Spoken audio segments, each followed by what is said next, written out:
Ya dijimos varias veces que la importancia que tiene la fiesta de la resurrección de Jesús es tanta que la liturgia y la iglesia y la reflexión pastoral lo enfocan desde distintos aspectos cada domingo.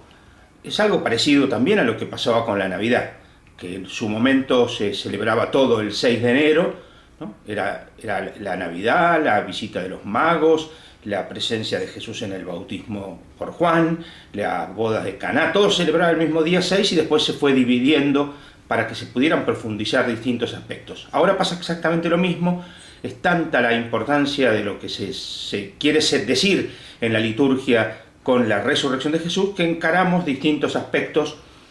La semana pasada ya lo presentábamos, que Jesús ya se va a ir y que además de que Jesús se va a ir no nos deja solos, no los dejaré huérfanos, decía el Evangelio. Por eso el acento de la liturgia de hoy está puesto en la despedida de Jesús, la llamada ascensión, y la semana que viene termina el tiempo pascual con la presencia del Espíritu Santo en la fiesta de Pentecostés. Vamos entonces ahora a intentar pensar un poco, escuchando el Evangelio, y reflexionar un poco en la importancia de esta fiesta de la Ascensión del Señor.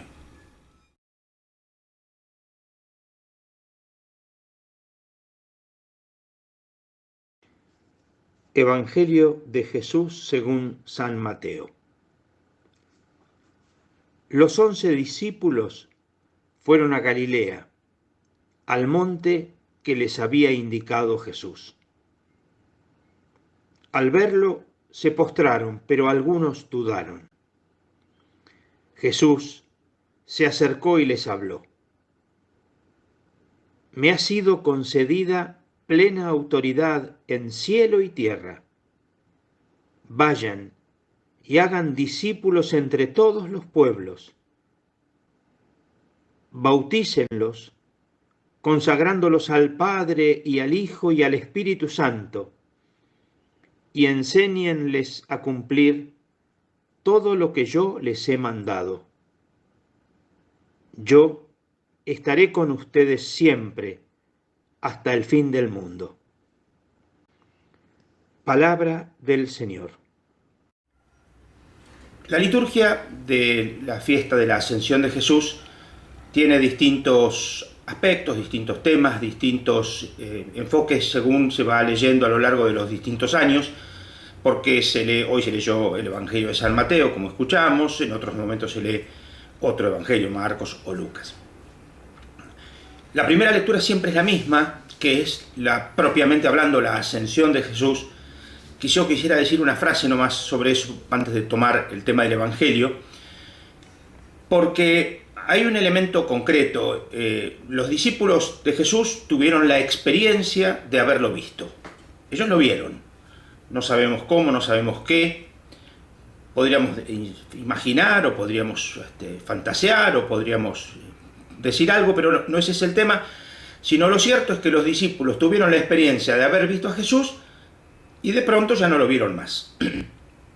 Este Jesús al cual vieron, de golpe no está más. Y entonces la imagen, tomando algunos textos bíblicos, Salmos por ejemplo, el Señor asciende entre aclamaciones, asciende al sonido de trompetas, o también dice el Señor a mi Señor, siéntate a mi derecha.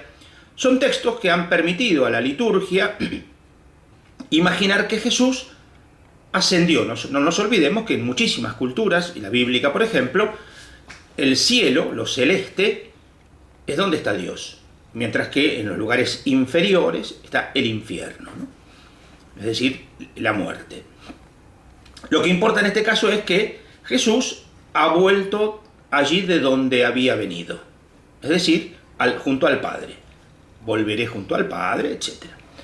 Ahora, la idea entonces es que si Jesús no está, y esto va a ser creación literaria fundamentalmente del Evangelio de Lucas, o de Lucas y Hechos de los Apóstoles, es que Jesús ascendió. De hecho, va a hablar de una nube, etc.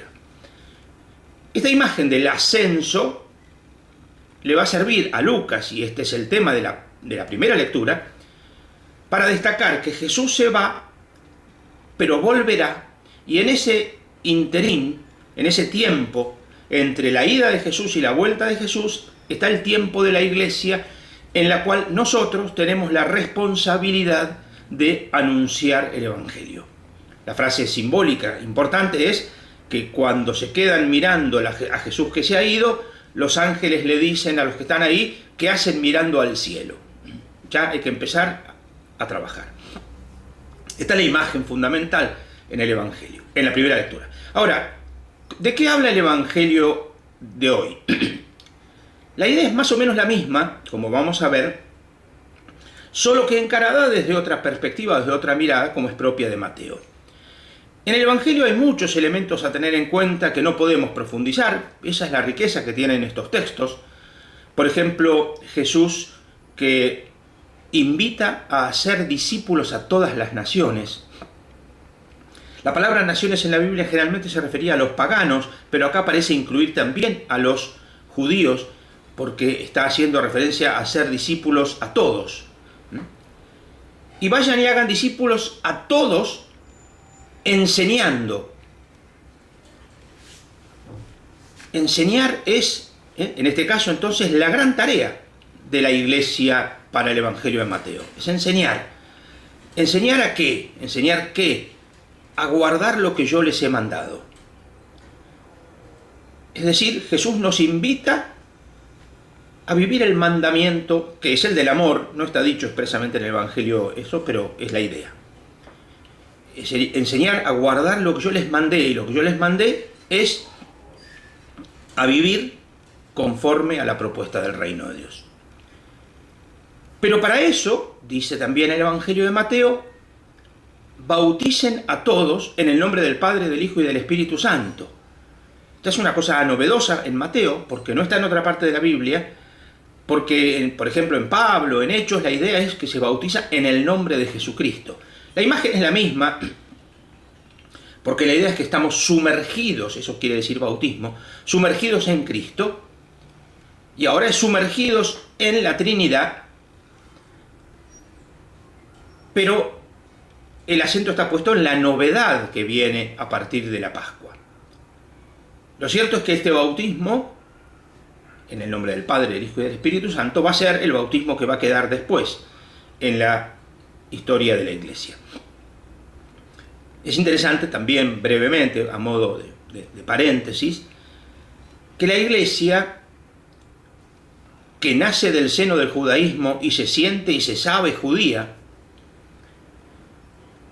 en algún momento empieza a pensar su propia identidad. ¿Quiénes somos? ¿Quiénes no somos? ¿Qué somos? ¿Qué no somos? ¿Qué tenemos? ¿Qué no tenemos? Y en esta reflexión empieza a ver todo lo que tiene de igual o de semejante a lo judío y también qué parte tiene de novedad con respecto a lo judío. Esto después ha servido para aberraciones trágicas a lo largo de la historia de la humanidad, ¿no? Ahora, en esta búsqueda empieza a profundizarse la propia identidad, sobre todo cuando el mundo judío también tiene que hacerse la misma pregunta a partir de la destrucción de Jerusalén. Entonces, los judíos intentan pensar bien claramente o más profundamente quiénes somos, quiénes no somos, qué decimos, qué no decimos. Los cristianos o los seguidores de Jesús, para decirlo más claramente todavía, también lo mismo, y entonces empiezan a quedar claros semejanzas y diferencias. Esto es un tema central en el Evangelio de Mateo. Es decir, cuánto tenemos de judíos, cuánto no tenemos de judíos. Por eso en el Evangelio de Mateo va a ser típico, se cumplió la profecía, se cumplió lo dicho por el profeta, Jesús que se parece a Moisés, que se parece a Salomón, aquí hay alguien más que Jonás, etc. Todas estas ideas, por eso la concentración, por ejemplo, Jesús se aparece en un monte, los montes son muy importantes en el Evangelio de Mateo, particularmente porque en un monte Moisés revela las tablas, en un monte Elías se encuentra con Dios que lo reenvía a la misión. Es decir, el monte es un tema central en el mundo bíblico y también en el Evangelio de Mateo. Ahora, acá hay algo que también es fundamental pensar, y es que después de decir todo esto, lo que era de esperar es que Jesús dijera: hasta luego, me voy.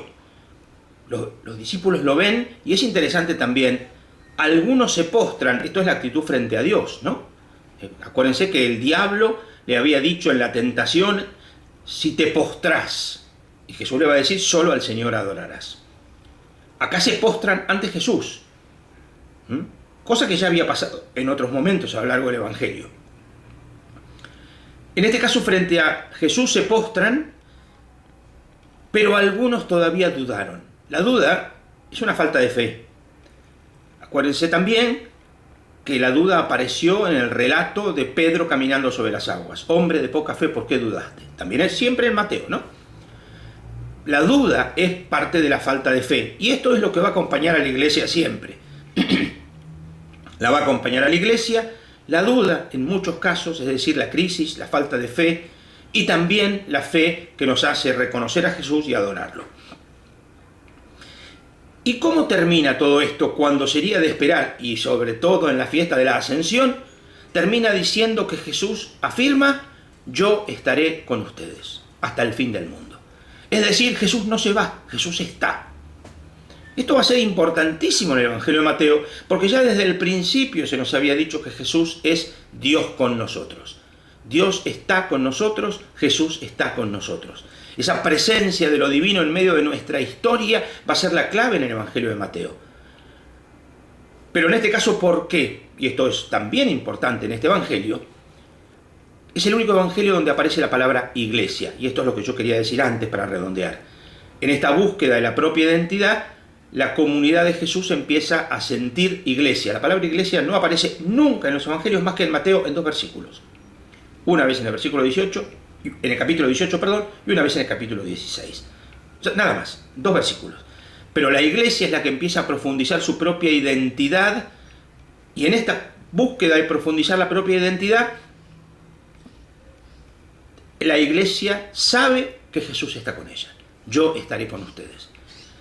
Y este es el tema central para la liturgia en esta fiesta de la Ascensión.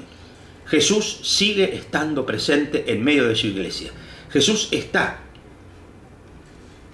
El que a ustedes recibe, a mí me recibe, había dicho Jesús en el capítulo 10. Donde 2 o 3 se reúnan, ahí estoy, había dicho Jesús en el capítulo 18. Tuve hambre y me dieron de comer, lo que hicieron a uno de estos pequeños hermanos, a mí me lo hicieron, capítulo 25. Es un Jesús que no se va, es un Jesús que sigue presente, es un Jesús que sigue estando, simplemente hace falta la fe, y no la poca fe, para reconocerlo, para verlo, para adorarlo. Estamos en un momento difícil, y lo seguimos estando. Y porque estamos en un momento difícil, la fe puede sostener nuestra vida. Y la puede sostener en la medida en que sepamos reconocer, que sepamos mirar que Jesús está. Cuando hay algunos que parecen más fanáticos que creyentes, que expansivamente gritan que les robaron, que les devuelvan, Jesús nos invita a descubrirlo porque está. Podemos estar en comunión con Jesús, con el hermano, haciéndonos solidarios con el enfermo, aunque no lo podamos visitar, podamos llamarlo, podamos hablarle, podamos mandarle mensajes. Hoy Jesús nos invita a reconocer que está, que podemos entrar en profunda comunión con Jesús, en el perdón, en la reconciliación de amigos, de hermanos que se habían distanciado, que podemos encontrar y ver y adorar a Jesús en la oración, en la solidaridad, en la búsqueda de justicia. Es triste ver, por ejemplo, que en estos momentos hay quienes alimentan lo peor de cada uno y buscan alentar el miedo, que es razonable en estos momentos, que buscan alentar la desunión, que buscan alentar el propio egoísmo, la propia mirada, la mirada en el propio ombligo. Y entonces salir, protestar, cacerolear, cuando hoy Jesús nos invita a descubrirlo en el hermano. A ver, todos queremos salir y jugar a la pelota, o visitar amigos, o encontrarnos en un asado, o salir a tomar mate con el vecino. Todos lo queremos. Y los que no son de la Argentina querrán salir a tomar una cerveza con los amigos, y los argentinos también. Todos queremos otra cosa o esperamos poder volver, algunas cosas personalmente quisiera que no vuelvan nunca más, pero hay otras cosas que todos esperamos revivirlas, tenerlas de nuevo en nuestra vida. Y entonces como uno las añora, uno quiere y protesta porque no las tiene, y es razonable. La cuestión está en saber si podemos o no hacerlo hoy. A lo mejor dentro de 2 meses sí. Y entonces, para poder hacerlo dentro de 2 meses, es bueno cuidarnos hoy. Y hoy podemos encontrarnos con Jesús. Hoy podemos amar a Jesús, adorar a Jesús, entrar en comunión con Jesús, en las 1000 maneras que la vida moderna nos permite vivir. En 1000 maneras. La cuestión está en ser creativos. La cuestión está en mirar con los ojos de la fe. La cuestión está en descubrir que ahí hay un hermano, ahí hay una hermana, una hermane, ahí están. Y podemos entrar en comunión, porque ahí está Jesús. Ese Jesús que se fue y no se fue. No lo vemos con los mismos ojos o con la misma cara con la que lo veíamos cuando caminaba a nuestro lado, pensarán los apóstoles del Evangelio. Pero Él está hasta el fin del mundo. Es cuestión de tener fe, es cuestión de reconocerlo, es cuestión de verlo y es cuestión de abrazarlo. Ojalá que estos encuentros entonces, estos encuentros virtuales por estos medios, los encuentros por los medios que fueren, nos permitan entrar en comunión. Para que entonces crezca nuestra pasión por la justicia, nuestra pasión por la verdad, nuestra pasión por la vida, nuestra pasión por la esperanza, nuestra pasión por la paz. Tantas cosas buenas que pueden nacer en nuestro corazón si sabemos entrar en comunión con Jesús presente y no dejar que la mentira, el odio, el miedo, la desconfianza nos aturdan en el día a día. Ojalá que en este día, que celebramos que Jesús se va, porque celebramos que Jesús no se va, sepamos descubrirlo y entrar en comunión con Él. Y al entrar en comunión con Él, recibir la gracia de la vida y de la paz. Que en este domingo Dios nos bendiga y que tengan todos felicidad.